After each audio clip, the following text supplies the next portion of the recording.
কারণ এটা দিয়ে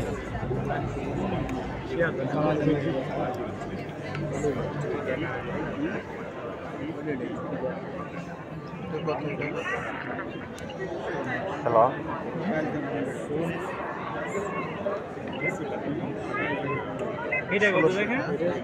আসার পরে কথা না খালি ডিসপ্লে নিচে দিগালাম টাকা সেল করার জন্য এটা অ্যাভেলেবেল নাই 16 প্লাস আছে প্রো ম্যাক্স অ্যাভেলেবেল না রেডি আমি আর আজকে ভাবলাম যে 16 এর ও 16 প্রো দাঁড়া নিচে দিগালাম টাকা অ্যাভেলেবেল নাই এটা আচ্ছা এইগুলা না না এই যে প্রো ম্যাক্স অ্যাভেলেবেল না 16 ভাই ভিডিওটা করে দিন এখন ফোন কিনতে হলে আপনার অনলাইনে অর্ডার করে নিয়ে লাগবে তাছাড়া আপনি পাবেন না আমি সাইড 3 দিন ঘুরে পরে ফোন পাইছি পাইতেন না এটা বাটনে সাইড বাটন কাজ করে